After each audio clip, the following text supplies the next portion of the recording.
Chapter 6. I felt a cold stab of dread as I jumped to my feet and ran to my bedroom window. The crash sounded as if it had come from the front of the house. I stared down at the front yard. There were no streetlights on my block on Fear Street, but our porch light was on. Sending a wash of pale yellow light over the small square front lawn. The snow had stopped. It had left small patches of white on the dark grass. I pressed my forehead against the cold window pane and stared down. No one on the front stoop or near the front of the house. No one in the front yard. Then I saw dark shadows moving at the bottom of Mr. Northwood's driveway. I saw a car parked at the curb. I saw 3 or 4 kids huddled behind Mr. Northwood's old Chevy Caprice. I recognized Zach. Then I recognized Melody and Caitlin. Then I saw Lanny's blonde hair. Yes, there were 4 of them, ducking low behind my neighbor's car. What's going on, I wondered. What are they going to do?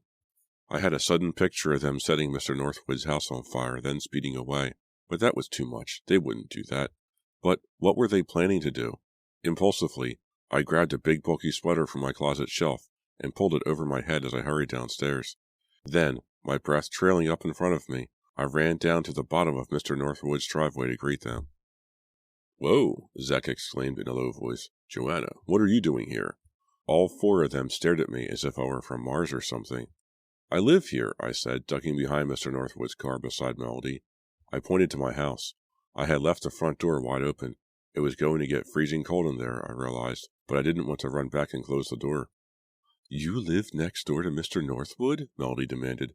Those were the most words she'd ever spoken to me. "Yeah," I nodded. "Lucky, huh?" "This whole street gives me the creeps," Caitlin complained. Zach had a wool ski cap on his head. He pulled it down lower until it nearly covered his blue sunglasses. "Northwood belongs on Fear Street," he muttered, "with all the other ghouls." I suppose I should have been insulted, but I was too excited to protest. I admitted I was really eager to see why these 4 kids had driven over from North Hills to pay a late-night visit on our beloved history teacher. I had a feeling they hadn't come to deliver flowers. "Hurry up," Melody urged them, slapping her leather gloves together. "It's cold and it's late, and you guys are making enough noise to wake up everyone in the cemetery." She motioned toward the Fear Street Cemetery, which was about a block and a half down the street. "His lights are out," Lanny whispered, peering up at the 2-story brick house bathed in darkness. "He's asleep." "I'd like to punch his lights out," Zach muttered. "What are you going to do?" I asked. Lanny raised a finger to his lips. "You didn't see us here, Joanna," he said solemnly. Zach turned to face me. He looked kind of scary in the dark sunglasses and his ski cap pulled so low on his face. "You've got to swear you won't tell Northwood." Okay, I told them impatiently. "I'm not a snitch, you know." "Well, he is your neighbor," Melody said snootily. "You might want to get a few brownie points by turning us in." "No way," I insisted, stung by her cold accusation. I was feeling excited and a little frightened at the same time, and I guess I wanted to be accepted by them, to sort of be considered part of their group. So Melody's remark stung me extra hard. She really let me know that she didn't trust me, and didn't think of me as a friend. I wondered if the other 3 kids felt the same way. They probably do, I thought miserably. Maybe I should just go back to the house and let them pull their stupid prank, whatever it is. "I'm too cold," Caitlin said, shivering, her arms wrapped around herself. "I'm getting back in the car?" She started across the street. In the dim light, I saw that the car was a dark-colored Mercedes. "Chicken," Zach called after her. "Shh," Melody gave him a playful shove. Zach turned to Lanny. "Go ahead. I dare you," he whispered to him. "You dare me. I dare you," Lanny shot back. "I dared you first," Zach replied. "Come on, man. You know the rule. A dare's a dare. You've got to follow through. That's the rule." Okay, Lanny said. He edged his way to the back of Mr. Northwood's car. I spotted a brown paper bag in his gloved hand. It was the size of a lunch bag. "What's in it?" I whispered to Zach. "Sand," he replied, his eyes on Lanny.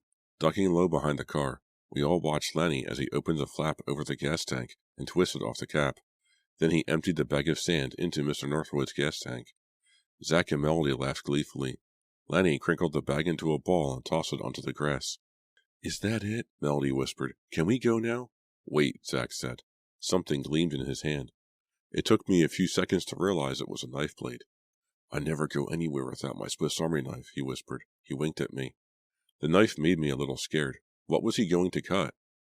I think Mr. Northwood should have his car customized, Zach said, grinning under the wool cap. You know, autographed. He slid the blade against the back fender of the old Caprice. Whose name are you going to put? Lenny demanded. Why not put all of our names? Melody asked sarcastically. Then Northwood will know who to give A's to this term. Zach turned angrily to Melody. I'm not stupid, you know. So, whose name? Lenny demanded.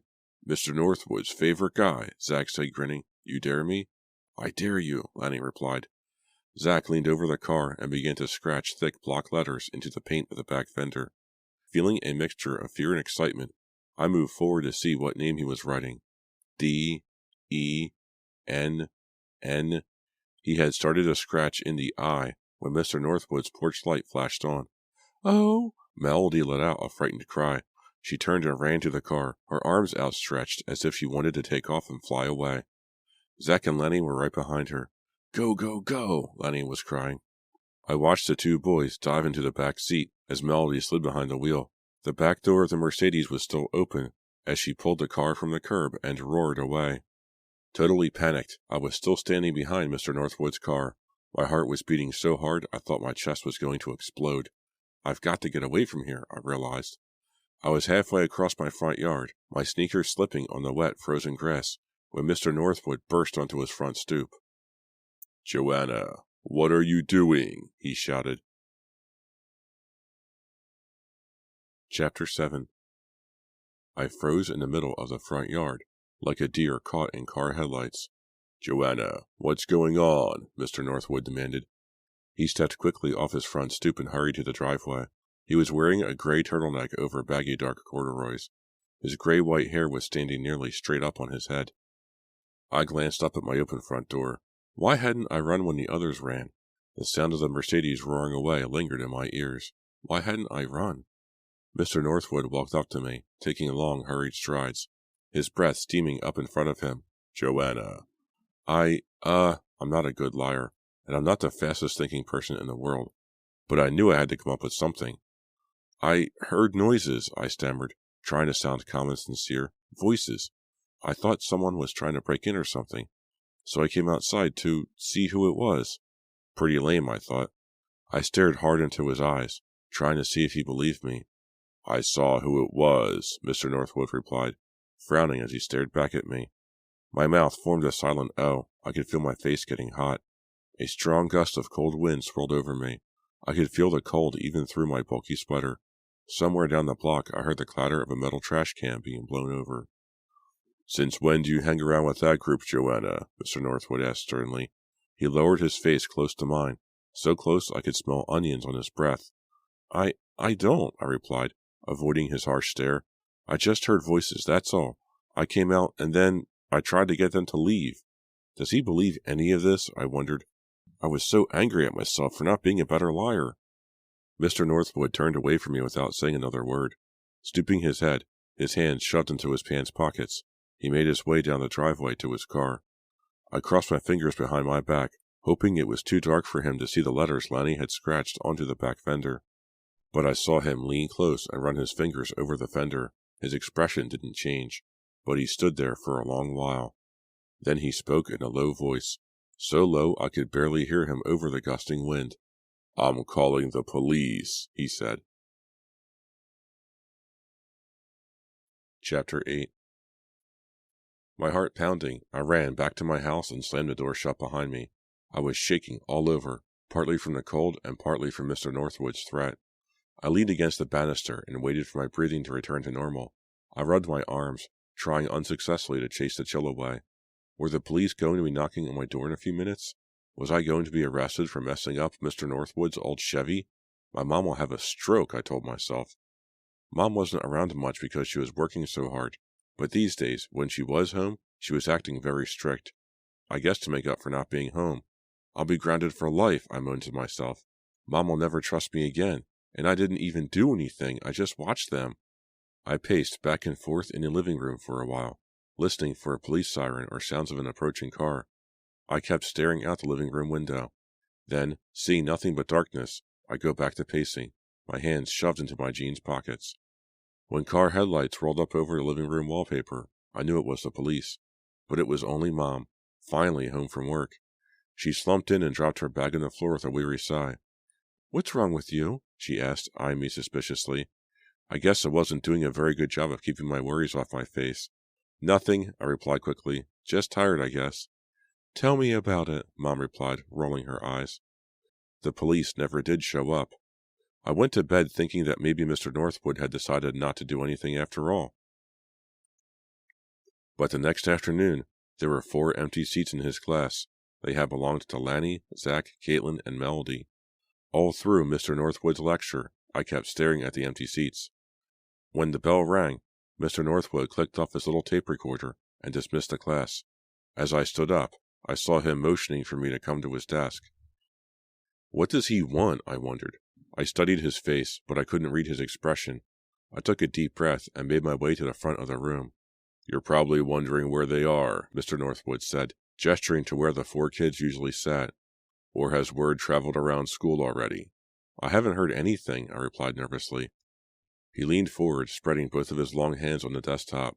"I had your 4 friends suspended from school," he said in a low voice, just above a whisper. "They're not really my friends," I insisted. It was the truth, after all. His expression remained a blank. The overhead lights made the deep crags that ran down his cheeks look like dark cuts.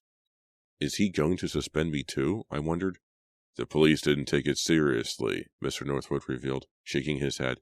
His blue eyes still locked on mine. "They came 2 hours later. They said it was just a prank." He coughed, then cleared his throat. "It may have been a prank, but it was a malicious prank," the teacher continued, leaning over his desk. "I couldn't let it go unpunished, so I spoke to Mr. Hernandez. He suspended them this morning." "Is he going to have the principal suspend me too?" I wondered, staring back at him. "Is he? Why is he taking so long? What does he expect me to say?" He swallowed hard. His big Adam's apple bobbed up and down under his green turtleneck. He lifted his hands from the desk and raised himself to his full height. "I believed your story last night," he said finally. "I know you don't run with that crowd. You're a nice girl, a good student." "Thank you," I muttered awkwardly. "I believed you, Joanna," Mr. Northwood repeated, licking his colorless lips. "But I'm going to be keeping an eye on you." I picked up my books and hurried out of the classroom. As I made my way through the crowded hall to my locker, I got madder and madder. "I'm going to be keeping an eye on you." His thin, reedy voice lingered in my ears. Who does he think he is? I asked myself angrily. Just who does he think he is? That night, I was studying up in my room, struggling with a complicated chemistry equation until it became a blur of letters and numbers. When the phone rang, I grabbed it before the first ring ended, happy for the interruption. I figured it was Margaret, calling to discuss the same problem, but it wasn't. "Hello, Joanna?" a boy's voice said. "Yes? Who's this?" I didn't recognize the voice. I didn't think it was anyone I'd ever talked to on the phone before. "It's Dennis. Dennis Arthur." I nearly gasped into the phone. I was so startled. Dennis was calling me? "Hi, Dennis," I managed to choke out. "You're back from the Bahamas?" "Yeah, this morning," he replied. And then he lowered his voice to just above a whisper. "Hey, Joanna," he murmured. "Are you ready to kill Mr. Northwood?" Chapter 9. I laughed. "You're joking, right?" I heard Dennis snicker at the other end of the line. "Yeah, I guess," he replied. "Wishful thinking." There was an awkward silence. "It's just that you had such good ideas when I talked to you that time," Dennis said. "I have a lot of good ideas," I told him, trying to sound mysterious. Why is he calling me? I wondered. He just got back from vacation this morning. Why is he calling me tonight? "How are the Bahamas?" I asked, trying to sound casual. "Great," Dennis replied. "We had great weather, only one rainy day. The beach was great for running." "You're so lucky," I exclaimed. "I ran for miles on the beach, and I did a lot of snorkeling with my dad," Dennis continued. "The reef was really outstanding. Do you snorkel?" No," I replied. "It isn't easy to snorkel in your bathtub," I thought bitterly. "On the last day I was snorkeling off by myself, I accidentally brushed against some fire coral," Dennis continued. "Man, did that burn. I've got a huge red spot on my leg." "Too bad," I murmured, trying to sound sympathetic. "On our last vacation, Mom and I went to visit her sister in Cleveland." Listening to Dennis go on about the beach and how warm the ocean down there was, I found myself feeling more and more jealous, and I was practically bursting to find out the real reason for his call. Finally, he got around to it. Are you busy Friday night? He asked. He didn't give me time to answer. I've been thinking about you. I mean, on vacation. There's a party Friday at Melody's. Just a few kids. I thought maybe. I couldn't believe it. Dennis Arthur was asking me out? The best-looking, most popular guy at Shadyside was asking me to a party in North Hills. I wanted to say yes, yes, yes. But instead, I blurted out, "What about Caitlin?" I don't really know why I asked it. It sort of slipped out automatically. I wanted to bite my tongue and take the words back, but of course it was too late. Caitlin and I go out with other people sometimes, Dennis replied, with just a moment of hesitation. Really? Again the words slipped out of my mouth. My brain was all messed up. I guess this was just too big a surprise. I mean, will Caitlin be at the party? No, she has to visit her cousin in Waynesbridge, Dennis replied. Don't worry about Caitlin, he added. It's no problem, really. It's just a little party. We all usually get together at someone's house on Friday night. You want to go? Yes. Great, I said, finally getting my brain and my mouth to work together. That'll be great, Dennis. Good, he said. I'll be back at school tomorrow. You didn't miss much, I told him. Did you hear about Zach and the others? He asked. You know, Caitlin, Melody, and Lanny. Yeah, I know all about it, I told him. I was there the night they... Yeah, I heard, he interrupted. You live right next door, right? Well, did you hear they all got back in? Huh? I wasn't sure I understood. You mean they're not suspended? No way, Dennis replied. Their parents went in to see Hernandez this afternoon. They really got on Hernandez's case. When they finished with him, he was shaking like a leaf. At least, that's what Melody's mom told my mom. Wow, I murmured. Wow. Hernandez said they could all come back to school tomorrow morning, Dennis said, chuckling, and he apologized for kicking them out in the first place. Wow, I repeated. I didn't know what else to say. I was stunned. I guess Northwood loses big, Dennis continued gleefully. I guess, I agreed. Being rich really is different, I thought with some bitterness. The parents of those 4 kids marched into school and the principal backed down immediately. He even apologized. If my mom went to school to complain, Mr. Hernandez wouldn't apologize to her, I knew. He wouldn't be afraid of her, because we're poor and we don't live in a big house in North Hills. See you tomorrow, Dennis said. See you tomorrow, I repeated, and thanks. I hung up. I had a smile on my face. I could see it in my dresser mirror. Maybe this is the start of something great, I thought. Maybe my life is going to start changing now. Maybe I'm going to start hanging out with a whole new group of kids. I'd do anything to be part of Dennis's group, I've realized. Anything.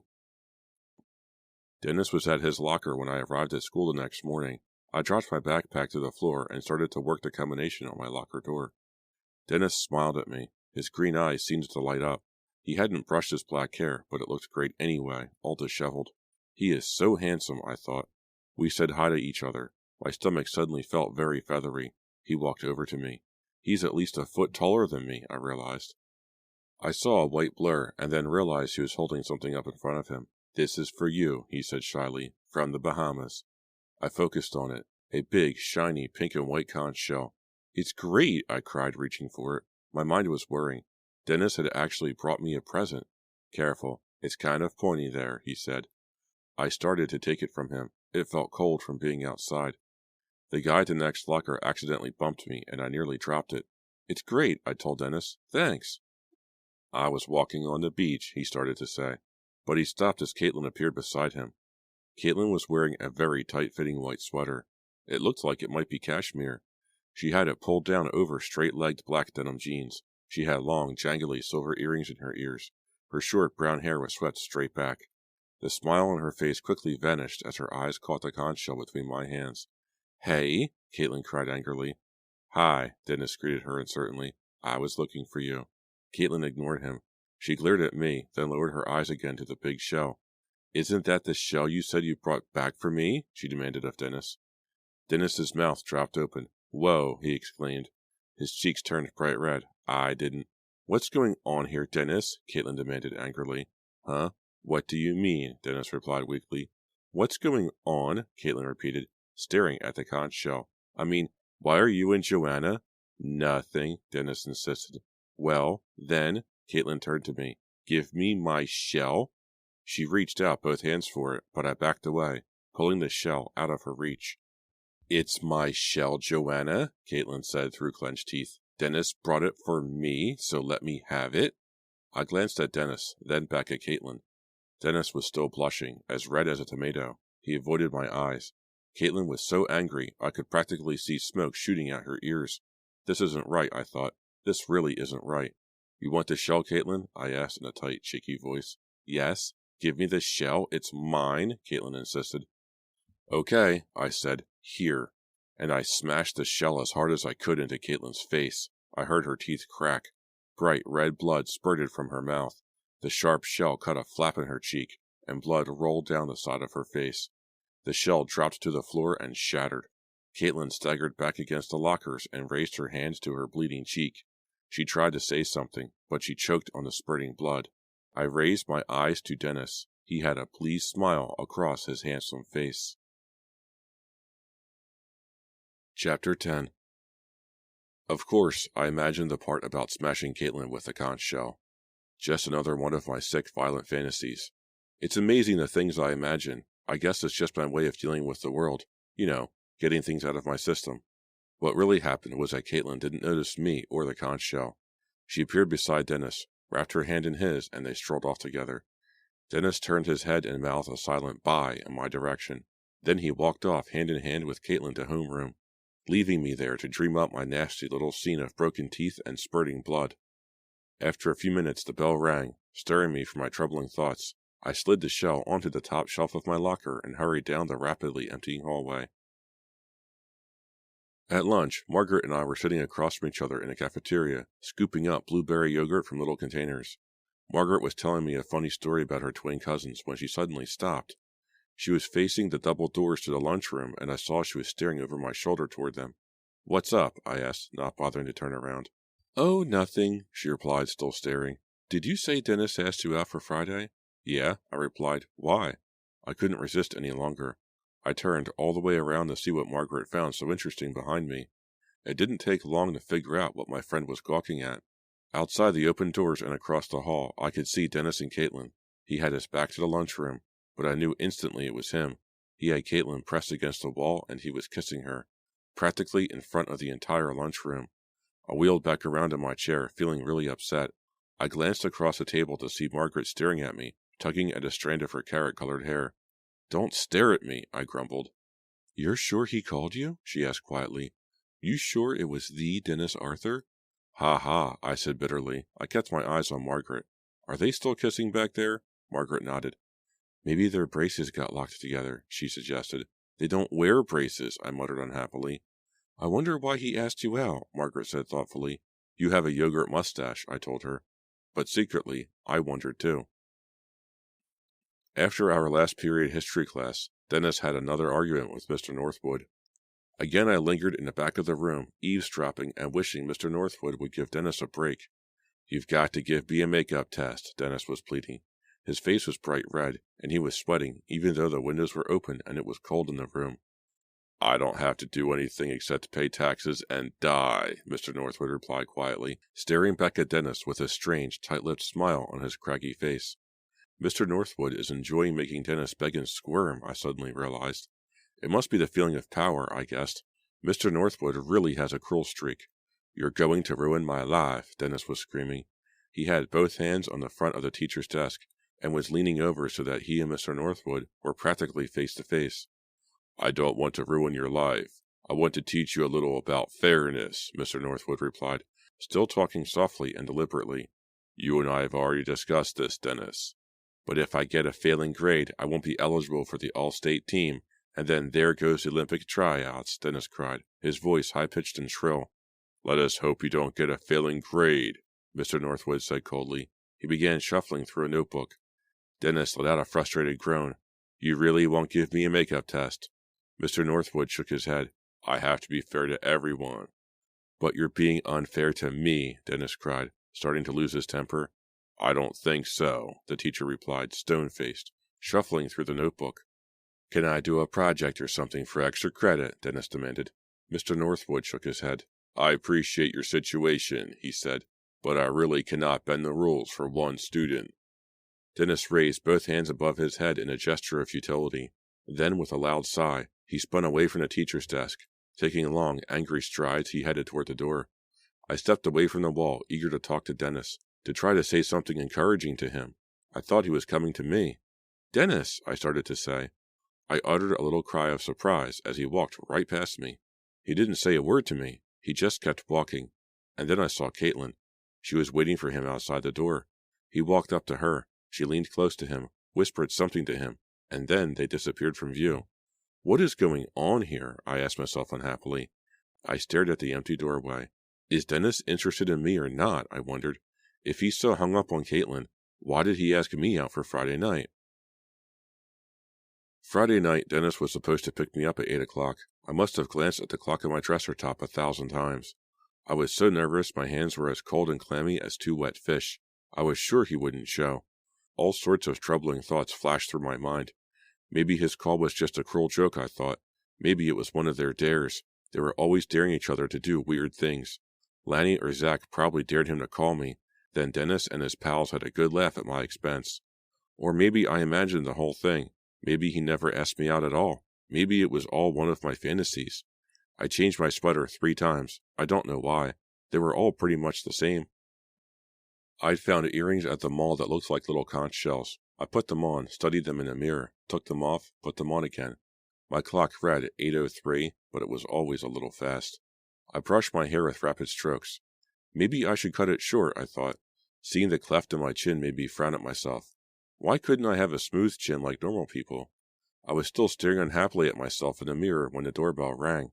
I heard Mom's footsteps downstairs. I heard her pull open the door. I heard Dennis's voice.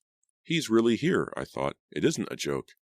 I took one last look at myself in the mirror, then hurried downstairs to greet him.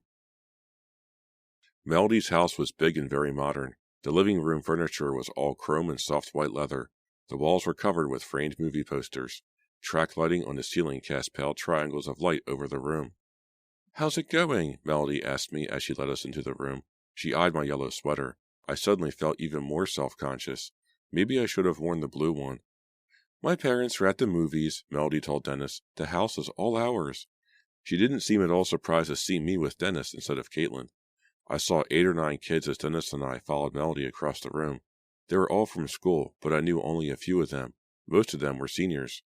Lanny and Zach were standing in front of a TV in the corner, staring at a basketball game, taking long sips from cans of beer. A red-haired girl I didn't know kept asking them to turn down the sound so she could put on music, but they ignored her. 2 couples had squeezed onto the couch and were laughing loudly about something. The 2 boys slapped each other high fives. 2 girls were at the table against the wall, helping themselves to sections of an enormous submarine sandwich. The girls both had long, frizzy blonde hair that shimmered in the cones of light from overhead. "You get anywhere with Northwood?" Melody asked Dennis. Before Dennis could reply, the doorbell rang, and Melody hurried to answer it. "You know these kids?" Dennis asked, turning to me. He was wearing a denim vest over a blue work shirt and faded jeans torn at the knees.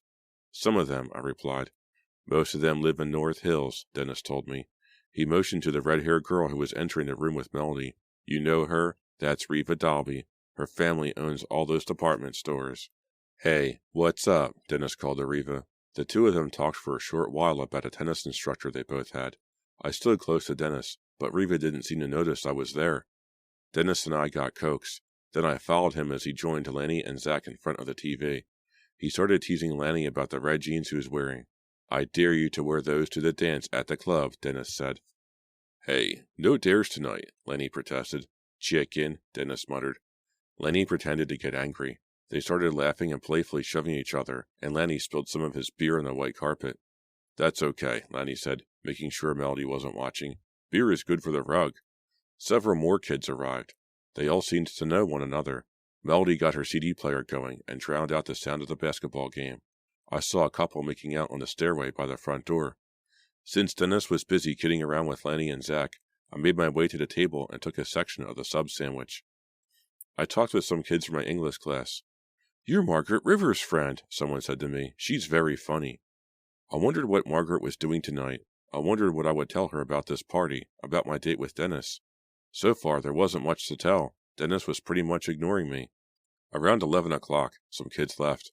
The rest of us were sitting on the 2 couches or sprawled on the floor, eating tortilla chips and salsa and drinking Cokes. Melody had turned the music off. A conversation started about school. Dennis and I were sitting close together at an end of a couch. He was leaning forward, picking up handfuls of tortilla chips from the bowl on the glass coffee table. I was leaning back against a cushiony couch, not really part of the conversation. Actually, I was wondering if Dennis liked me or not. He hadn't been unfriendly, but he hadn't spent much time talking with me either. The couch was jammed with kids. Dennis and I sat so close together our legs were touching. He didn't seem to notice, or was he just pretending not to notice? All night I had been trying to relax and have a good time, but it was hard. This just wasn't my crowd. I didn't take private tennis lessons, so I couldn't gossip about the different tennis instructors, and I couldn't compare Jamaica to Bermuda or Aruba. Everyone had been friendly to me. No one had acted at all snobby, but I could see that they were all better dressed than I was. And Melody's house was so luxurious compared to my run-down old house on Fear Street. Even though I kept telling myself that it all didn't matter, I just couldn't relax and feel comfortable. I wasn't really listening to the conversation, but when Dennis suddenly draped an arm around my shoulders, I instantly tuned back in. And then Dennis totally surprised me by announcing to everyone, "Joanna and I are going to murder Mr. Northwood." He turned to me, a big smile on his face. "Right?"